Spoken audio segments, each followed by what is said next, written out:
할렐루야. 오늘도 새벽을 깨워 함께 예배하시는 우리 모든 성도님들 잘 오셨습니다. 환영하고 축복합니다. 오늘은 고린도후서 12장 11절부터 13장 13절까지 말씀을 통해 오해를 풀기 위한 사역자의 설득과 호소라는 제목으로 말씀의 은혜를 나누기 원합니다. 바울은 고린도후서 12장에서요 자신이 셋째 하늘에 다녀온 경험을 이야기하며 거짓 교사들의 공격을 파해시키고 있었습니다. 이 당시에 유대인들은요 하늘을 세 가지로 나누어서 구분하여서 생각하였는데요. 첫째는 우리가 눈으로 볼 수 있는 가시적인 하늘이었습니다. 그리고 두 번째 하늘은 그 가시적인 하늘 너머에 있는 천체들의 하늘이었죠. 별과 해와 달과 별이 있는 그런 천체들의 하늘이었어요. 그 세 번째 하늘은 그 너머에 있는 하나님의 영역, 천국이었다라고 생각을 했습니다. 특히 무분별한 은사주의에 빠져있던 고린도 교회 성도들은요 이런 신비한 체험과 영적 체험에 관하여서 열광하였어요. 그리고 이런 영적 체험이 곧 사도성의 증표다. 하나님의 사도라면 이런 영적 체험을 많이 해야 된다라고 믿고 있었죠. 근데 거짓 교사들은 거짓말하는 자들이다 보니까 이런 영적 체험을 한 적이 없는 거예요. 그래서 이들은 주로 뭘 했냐면 환상을 이야기합니다. 황홀경을 이야기하고요. 무아지경에 빠지는 그런 내용들을 막 설명하는 거죠. 자신이 영적인 그 세상과 그런 체험이 없다 보니까 그런 것들을 상상하여서 막 무아지경 같은 걸 이야기하는데 이게 문제는 뭐냐 하면 사람마다 다 다르게 이야기하더라는 거예요. 논리가 안 맞고 방법이 안 맞고 이렇다 보니까 서로 거짓 교사들이 말하는 내용들이 충돌되고요. 나중에는 논리적인 비약이 필요했죠. 그런데 바울은 어떻습니까? 자신이 직접 경험한 내용만 계속적으로 말하다 보니까 굉장히 이게 일관된 거죠. 고린도 전서나 후서가 다 내용이 일관되고 그가 고린도 교회에서 했던 이야기와 지금 편지를 통해 했던 이야기들이 다 일맥상통하게 맞아떨어지는 거예요. 물론 신비로운 영역이 있고 다 이해할 수 없는 영역이 있지만 바울은 그런 자신이 경험한 내용을 설명하다 보니 거짓 교사들과는 완전히 질적으로 다른 신비로운 영적 체험을 선포하고 있더라라는 것을 볼 수 있습니다. 그리고 가장 결정적으로요 바울은 자신의 이런 영적인 체험, 놀라운 신비한 체험을 설명한 이후에 그것을 자신을 자랑하는 것으로 끝나지 않고요 오히려 자신의 육체에 있는 가시, 곧 자신의 연약함을 드러냄으로써 하나님의 영광만이 나의 연약함을 통해 나의 약함을 통해 더욱더 강해지고 모든 것이 하나님의 영광이다라는 그 능력으로 나아가고 있습니다. 여러분 바울 당시의 로마 문화에서는요 강함이 곧 완전함을 의미했어요. 그래서 모든 이런 혈족들이라든지 우리는 이런 혈통이 중요한 세대잖아요. 우리나라는 혈통이 중요한 문화였거든요. 근데 로마는 그렇지 않았습니다. 로마는 강함과 온전함이 중요한 문화였어요. 그래서 자신의 혈족보다 강한 자가 있으면 그를 양자로 들어서 아들로 세웠습니다. 그래서 우리가 알고 있는 로마의 황제들은요 대부분 친아들이 아니에요. 다 양자였어요. 자신의 가문의 형통함과 더욱더 부흥을 위해서 능력 있는 자를 양자로 세웠다는 거죠. 아무리 친아들이어도 약하면 버림받는 것이 그들의 문화였습니다. 그런 문화권 속에서요 바울이 지금 자신의 신비로운 능력만 선포했으면 딱 좋았을 것인데 자신의 약함을 스스로 자랑하고 드러냈다라는 것은요 어떤 의미에서는 스스로 사회적인 매장을 당하고자 하는 모습이었어요. 또 특별히 바울을 신뢰하고 믿고 따랐던 사람들에게는요 굉장히 큰 실망감을 줄 수 있고 좌절감을 줄 수 있는 모습이었다는 거죠. 그런데 바울은 자신의 약함을 너무나 떳떳하게 자랑하고 있습니다. 12장 전체에서 그걸 다루고 있죠. 오직 하나님의 능력과 영광만을 자랑하고 있어요.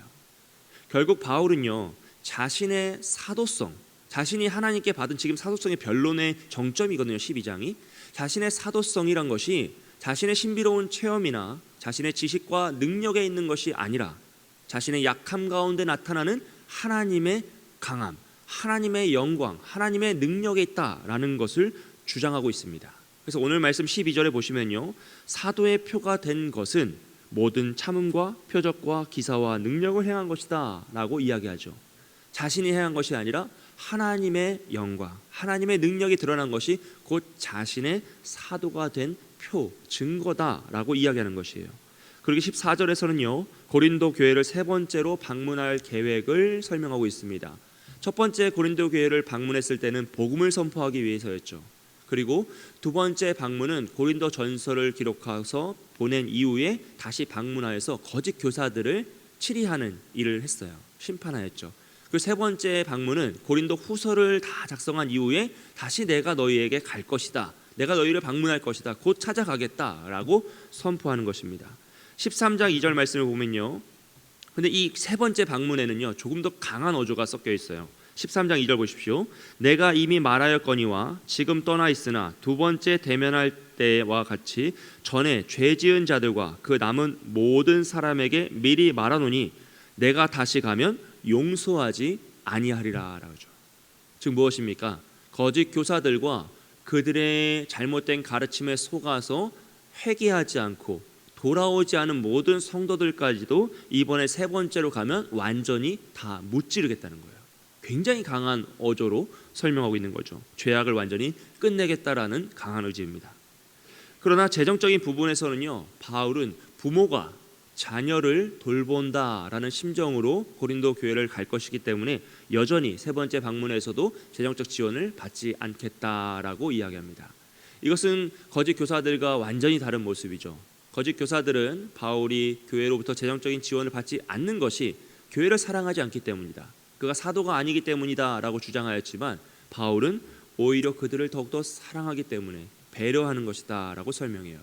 또 거짓 교사들은요 바울이 이렇게 교회로부터 재정적인 지원을 받지 않지만 예루살렘 교회를 위한 연보를 가로채려 하는 악한 꾀를 내고 있다라고 이렇게 주장하였어요. 하지만 바울은 스스로 아무것도 가진 것이 없고 앞으로도 그럴 것이다 라고 설명하고 있습니다. 19절 말씀을 보시면요 바울이 이렇게까지 배려하고 그들에게 이 모든 것을 설명하는 이유를 이렇게 설명해요. 바울이 스스로 어리석은 자가 되면서까지 진실을 말하는 것은 변명하기 위함이 아니라 고린도 교회의 성도들이 스스로 깨닫고 하나님께 온전히 세워지기 위함이다, 덕을 세우기 위함이다 라고 설명하죠. 그리고 13장 9절과 10절에서는요 9절에서는 온전하게 되게 하는 것이다 라고 하고요 10절에서는 넘어뜨리지 않고 세우려 함에 있다라고 설명해요. 즉 고린도 교회 성도들이 온전히 덕을 세우고 그들의 마음을 온전히 세우고 또 하나님 앞에 온전히 서게 하기 위하여서 바울은 지금 스스로 어리석은 자가 되면서까지 모든 것을 설명하고 설득하고 오래 참고 있다라고 하면서 사랑을 선포하는 것이죠. 배려를 선포하고 있습니다. 그리고 고린도 후서의 이제 마지막인데요 13장 11절 말씀입니다. 정말 참 중요한 말씀이에요. 마지막으로 말하노니 형제들아 기뻐하라, 온전하게 되며 위로를 받으며 마음을 같이하며 평안할지어다. 또 사랑과 평강의 하나님이 너희와 함께 계시리라. 거룩하게 입맞춤으로 서로 무난하라 라고 설명합니다. 여러분 우리가 말씀을 듣다 보면요 우리가 여러 말씀을 듣지 않습니까? 여러 목회자들의 말씀을 듣고 또 요즘은 유튜브를 통해 다양한 채널들의 말씀을 듣잖아요. 말씀을 듣다 보면 기쁨과 해방과 자유함이 선포되는 말씀이 있고요 오히려 눌림과 억압과 불편함이 선포되는 말씀도 있습니다. 이게 한국 교회의 안타까운 설교의 문화가 이제 자리 잡은 것인데요 이제 죄를 비판하고 정죄하는 것은 너무 중요해요. 여러분 우리의 죄를 말씀 가운데 지적받고 또 그것을 정죄받고 우리가 회개하는 것은 너무나 중요합니다. 그런데 그것을 통하여서 진리를 강화시키는 방법들이 있어요. 즉 부정을 통해서 긍정을 만들려 하는 그런 설교 문화가 우리 한국교회에 자리 잡은 적이 있었거든요. 근데 그것은요 사실 너무 어둡고 힘든 방법이에요. 그래서 말씀을 듣고 나면 자유함이 생기고 기쁨이 생기고 내가 죄인이지만 죄의 그 지적과 정죄함을 받았지만 나는 하나님 안에서 회복될 수 있다는 소망이 생겨야 돼요. 근데 바울은 그것을 지금 선포하고 있다는 거죠. 지금 바울이 11절에서 얼마나 그 앞에 무서운 말씀들을 많이 했습니까? 용서하지 아니하리라, 너희 이제 내가 가면 끝났다, 막 이런 말씀을 선포하는 거거든요. 그런데 그 처참한 상황 가운데 심판을 경고했지만 마지막에는 뭘 선포해요? 기뻐하라, 소망을 품으라, 회복과 사랑과 평강을 선포합니다. 너희가 비록 지금은 거짓 교사에게 속아 그 영적인 어두움 가운데 어려움 가운데 처했지만 너희는 극복할 수 있다는 것이에요. 너희는 이 편지를 받고 온전히 깨달음으로 다시 하나님께 돌아올 수 있다는 거죠. 온전히 세워지고 덕을 세우고 회복될 수 있다라는 그 기쁨과 자유와 회복을 선포하는 것이에요. 그래서 여러분 말씀을 들을 때요 정말 우리 안에 회복이 일어나시길 축복합니다. 자유함이 생겨야 돼요. 오히려 예배당을 나가는데 눌림과 억압이 있으면요 그건 안 돼요. 우리의 마음에 항상 성령 하나님이 주시는 평안과 자유함과 소망이 있어야죠. 물론 우린 부족하고 연약하지만 하나님이 다시 회복시키실 것이다. 내가 아니라 성령 하나님께서 나를 도우심으로 하나님의 자녀로 덕을 세우고 온전해지며 굳건히 서게 하실 것이다 라는 그 소망이 있어야 하는 것입니다. 이것이 바로 13장 고린도 후서를 마무리하는 바울의 심정이죠. 아버지의 심정이고요 부모의 심정이죠. 결국 우리가 더 새로워지고 온전히 서기를 소망하는 것입니다. 우리가 고린도 후서 12장과 13장의 말씀을 통해서요 특별히 12장에서 바울의 영적 체험들의 고백과 또 그가 사도성의 논쟁을 어떻게 설명하는지를 생각해 보고자 합니다. 마지막으로 생각할 점인데요 바울은요 정말 이 사도성의 마지막 정점인 부분에서 자신의 능력을 나타내지 않습니다. 자신의 신비한 체험을 자랑하지 않아요. 오히려 모든 것을 설명한 이후에 자신의 육체적인 가시, 사단이 나에게 틈타고 있다라고 고백하며 그것들을 다 내려놓고 자신의 약함을 자랑하죠. 그러므로 약한 가운데 강하게 역사하시는 하나님의 능력이 곧 나의 사도성의 증명이다, 증표다라고 설명해요. 사랑하는 여러분, 오늘 우리 삶 가운데도 약함이 있지 않습니까? 때로는 회복을 소원하고 갈망하는 그 지점이 있지 않습니까? 그토록 오랫동안 기도해도 하나님이 응답하지 않으시고 오히려 어떤 의미에서는 바울이 가시를 품고 살았던 것처럼 우리를 약하게 하시는 그 부분이 다 있단 말이에요. 그런데 바울이 했던 고백이 오늘 우리에게 있기를 소원합니다. 그 약함을 통하여서 불평과 불만으로 속상함으로 원망으로 나아가는 것이 아니라 나의 약함 가운데 하나님의 영광이 나타나리라.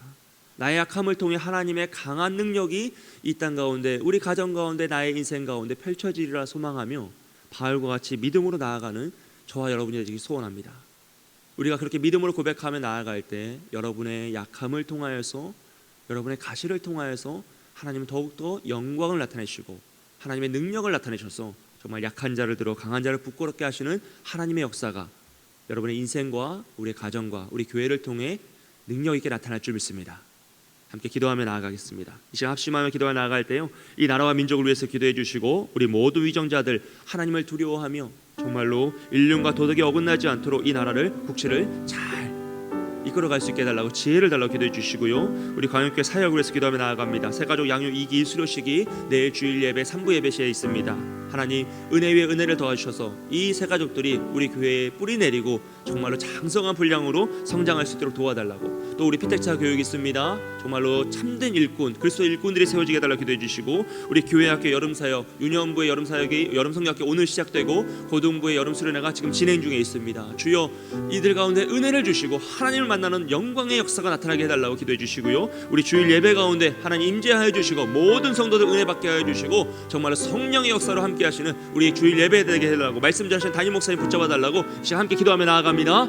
사랑과 은혜가 많으신 하나님 아버지 이 시간 간절히 기도하며 나아갑니다. 주여 주여 우리가 주의 이름을 부르짖고 함께 모여 예배하는 이 현장 예배 가운데 주여 은혜를 더하여 주시고 우리 주일 예배 가운데 하나님 임재하여 주셔서 우리 모든 성도님들 함께 예배하며 나아갈 때 찬양하며 나아갈 때 하나님의 임재 역사를 누리며 은혜를 체험할 수 있도록 성령 하나님 함께하여 주시옵소서. 하나님 막힌 담이 무너지게 하여 주시고 치유 역사가 일어나게 하여 주시고 능력의 말씀이 선포될 수 있도록 주여 도와주시옵소서. 말씀 전하시는 담임 목사님 강권적인 손을 붙잡아 주셔서 성령 충만하게 하시고 차고 넘치는 주의 은혜로 우리 광역교회 톡도 잘 이끌어갈 수 있도록 주의 말씀과 이끌어갈 수 있도록 도와주시옵소서. 새가족 양육 2기 수료식이 있습니다. 주님 함께하여 주시고 직분자 교육 가운데 은혜 위에 은혜를 더해 주시고 무엇보다 교회학교 여름 사역 가운데 성령 하나님 함께하여 주셔서 우리 어린 영혼들 주님을 만나게 하여 주시고 은혜를 체험하게 하여 주시옵소서. 우리 유년부 고등부 여름 수련회 성경학교 가운데 화급한 일 당하지 않게 하여 주시고 안전사고를 당해 주시고 그들 정말 안전히 잘 돌아올 수 있게 하시고 무엇보다 은혜를 체험하여 하나님을 만날 수 있도록 도와주시옵소서. 나라 민족을 불쌍히 여겨주시고 은혜를 더하여 주시옵소서. 아버지여 우리 위정자들 지켜주시고 붙잡아 주시옵소서. 사랑과 은혜가 많으신 하나님 아버지, 때로는 우리의 인생 가운데 가시가 있음을 고백합니다. 우리의 약함이 후회스럽고 한탄스럽고 불평이 있을 때가 있음을 고백합니다. 하지만 그럼에도 바울과 같이 나의 약함 가운데 하나님의 강함이 나타나길 소원하게 하여 주시고 그것을 온전히 믿음으로 믿고 나아가는 우리가 되게 하여 주시옵소서. 우리의 능력이 약함 가운데서 온전하여진다는 역설의 진리를 붙잡고 오직 믿음으로 하루하루를 승리하며 나아갈 수 있도록 도와주시옵소서. 주님, 간절히 기도합니다. 오늘 유년부 성경학교가 시작되고 고등부 여름 수련회가 진행 중에 있습니다. 우리 청소년들과 어린이들 주의 말씀 가운데 은혜 받게 하여 주시고 하나님을 만나는 놀라운 인재의 역사가 임하게 하여 주시옵소서. 주님께서 오늘 하루도 함께 하실 걸 믿사오며 감사드리며 예수님의 이름으로 기도합니다. 아멘.